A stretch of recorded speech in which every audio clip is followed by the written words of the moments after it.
So mga kaparokya, bibigyan nga po natin ng reaction yung write-ups na ito ng Telenews regarding nga po sa Itbulaga, especially sa segment na itong Sugod Bahay na kung saan ayon dito ay yung Sugod Bahay di umano or yung nasabing segment ay highest rated at well-loved segment sa Noontime TV. So yan po ang pag-uusapan natin mga kaparokya ngayong araw po. Pero bago yan mga kaparokya, kung bago lamang po kayo sa aking channel at kung gusto niyo po ng ganitong klaseng content ay makikiusap po ko sa inyo na pakisubscribe ang aking YouTube channel. Paki-like and share niyo na rin sa gayon ay mas dumami pa po makapanood ng mga ina-upload po nating video araw-araw. Maraming salamat po at sobrang na-appreciate ko po kayo mga kaparokya. So, sa mga hindi po nakakaalam mga kaparokya, ang mga kinokontent po natin ay patungkol kay Mayor Vico Soto at nagko-conduct din po tayo ng online viewership ng dalawang pananghaliang programa dito sa bansa, ang It's Showtime at ang Itbulaga. Pero ngayon po, ang pag-uusapan natin ay patungkol sa write-ups na inilabas nga po ng isang Facebook page na kung saan ang Sugod Bahay segment ng Itbulaga ang pinaka-highest rated at well-loved segment sa pananghaliang programa.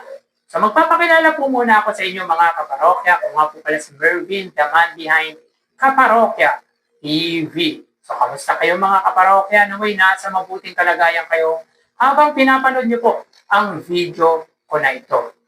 So bago natin talakayin ang ating main topic mga kaparokya, kagabi nga po ay nag-save po tayo ng views ng dalawang noontime show, ang It's Showtime at ang Itbulaga para sa kahapong episode po nila.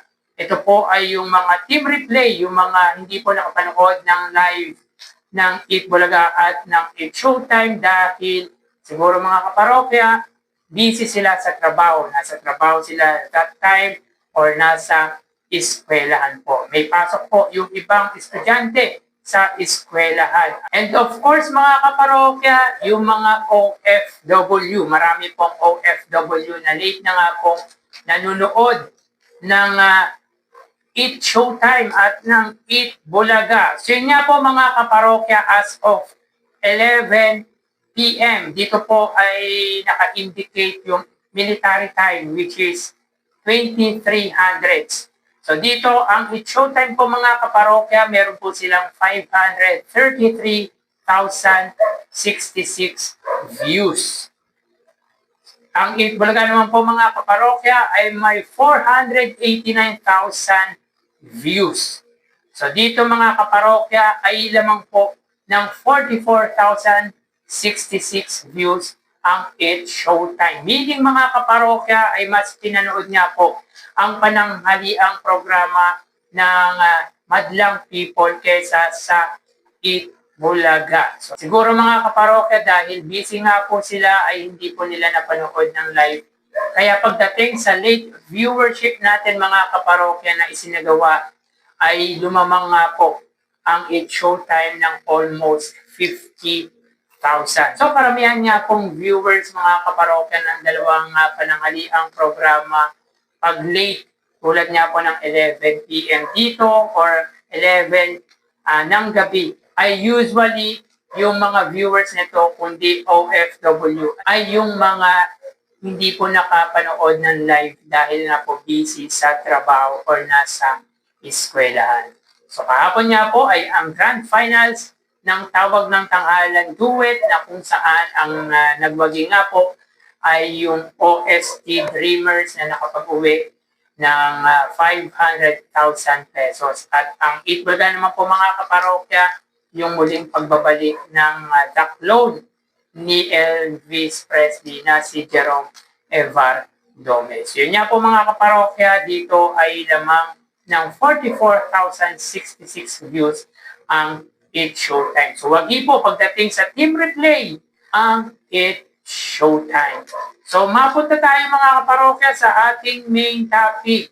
So yun nga po, naglabas ng write-ups ang Telenews. Sa mga hindi po nakakaalam, si Telenews at si Procnoy di umano ay iisa. Yung Procnoy na nakilala natin na against sa Eat Bulaga, Tito Vic and Joey ay yung Telenews ngayon na sumusuporta sa TV5, sumusuporta sa GMA, sumusuporta sa Eat Bulaga at against sa ABS-CBN at sa It's Showtime. So ayon dito mga kaparokya sa kanyang write-ups, sugod bahay mga kapatid, highest rated at well-loved segment sa Noontime TV. So mga kaparokya, agree naman po tayo na ang sugod bahay ang isa sa mga highest rated at well-loved segment sa Noontime TV. Pero lahat naman po ng segment ng Eat Bulaga mga kaparokya, lahat po yan ay tinatangkilik ng masang Filipino. Even yung sa It's Showtime mga kaparokya, yung laro-laro pick at tawag ng tanghalan, tinatangkilik din naman po yan ng kanilang manonood. Nga lang, sa ating pag-aanalisa ay mas marami pong nagtitiwala at nanonood sa pananghaliang programa ng Tito Vic and Joey. So, basahin natin mga kaparokya yung sinabi nito or yung caption or let's say yung write-ups na to ni Telenews. So, goodbye mga kapatid, highest rated at well-loved segment sa Noontime TV. Pansin nyo ba ang dami ng sponsor sa segment ng number 1 noontime show sa bansa, ang Eat Bulaga. Well mga kaparokya, puntaan naman po talaga ng sponsors ang sugod bahay mga kapatid ng Eat Bulaga. Bago magbagong taon mga kaparokya ay umabot po ito ng 10 sponsor. Pero ngayon mga kaparokya ay meron lamang po silang 3 sponsor at yan nga po ay ang Grain Smart, Anabishi at Bingo Plus. So as of today or as of this moment ay naglo-loading pangalan po ang mga kumpanya, ang mga sponsors ng pananghaliang programa ng Legendary Trio. You got it right. Madami nga ang sponsors ng Sugod Bahay mga kapatid. Ang segment ng Eat Bulaga kung saan pumupunta ang programa sa iba't ibang lugar sa bansa.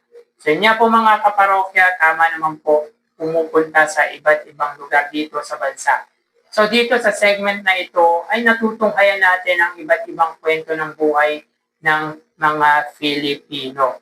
So kaya yung mga sponsors ay talagang nagpupuntahan sa Sugod Bahay upang makatulong nga po sa mga kapos nating kababayan. Malaking tulong po talaga yung pinupuntahan po nila yung bara-barangay, nalalaman po natin ang kwento ng buhay ng isang pamilya at ng isang tao. Kung kaya mga kaparokya, ganyan sumuporta ang malalaking kumpanya sa nasabing segment sa Eat Bulaga.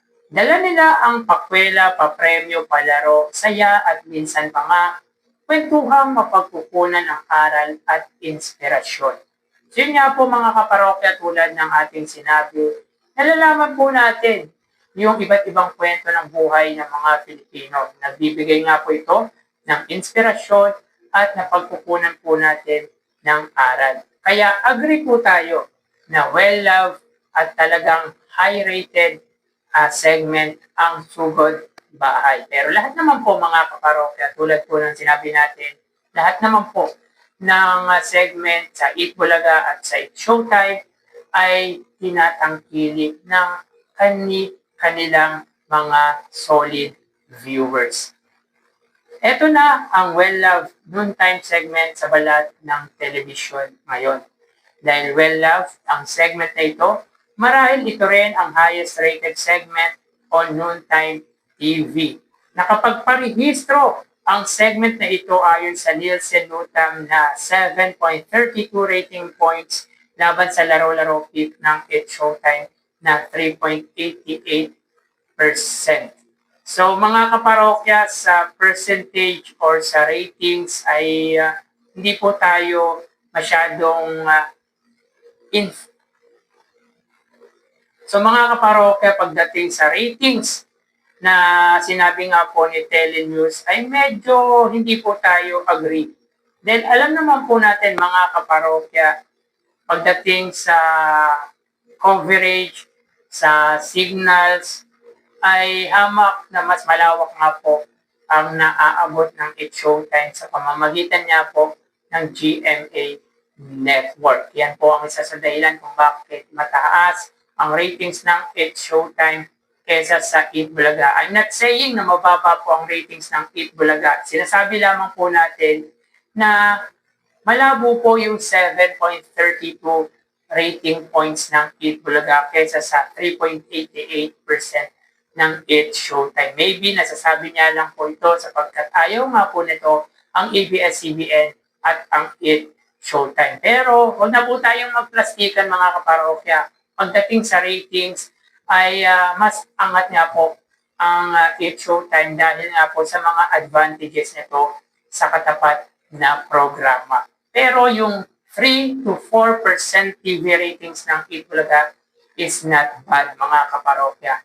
Actually, yung Eat Bulaga nga po ay ang pinakamataas na ratings na nakukuha sa TV5. Pero ang maglabas ka ng write-ups or statement na kung saan ay meron nga pong 7.32% ang sugod bahay kesa sa 3.88 ng laro-laro. Medyo hindi po tayo mag-agree. Unless kung meron pong inilabas si Nutam Nielsen Philippines with regard nga po dito. Pero naniniwala naman po tayo na ang sugod bahay mga kapatid ay yung highest rated noontime segment dito sa ating bansa. Pero pagdating naman po sa ratings, di hamak na naman po dyan ang It's Showtime. Kaya nga po mga kaparokya, isa po tayo sa nananawagan sa management ng TV5 sapagkat yun nga po ang isa sa mga disadvantage ng Eat Bulaga, yung mahinang signal at yung limited ang nasasagap or limited ang naaabot. Kasi mga kaparokya, kapag lumawak ang naaabot ng TV5 or TV stations owned by Manny V. Pangilinan, most probably mga kaparokya ay tatalunin or pwede na pong makipagsabayan ng TV5 sa GMA Network. Yun po ang isa sa palagay ko mga kaparokya, ang problema ng TV5, yung coverage, yung reach at yung signal. Alam naman po natin na ang lawak ng naaabot ng GMA Network. Nga lang, pagdating sa noon time mga kaparokya, napakababa po ng ratings ng GMA para po sa It's Showtime. Or napakababa po ng ratings ng It's Showtime para sa GMA Network. Sa previous content nga po natin ay umabot lamang po ng 3.8% ang ratings ng It's Showtime. Bagay na nakababahala po ito sa management ng GMA Network dahil sa lawak ng naaabot ng GMA, tanging 1% lamang po ang inilamang nito sa katapat na programa, katapat na TV station na TV5 at Eat Bulaga. So yun po mga kaparokya, anong masasabi nyo patungkol nga po sa pahayag na ito ng Telenews or ni Prof. Noy? Paki-comment naman po mga kaparokya yung opinion nyo at yung suggestion nyo with regard nga po dito at i-screen po natin sa monitor ng video na ito yung mga comment ninyo. So hanggang dito na lang po tayo mga kaparokya. Magsiingat po tayo. Thank you and God bless.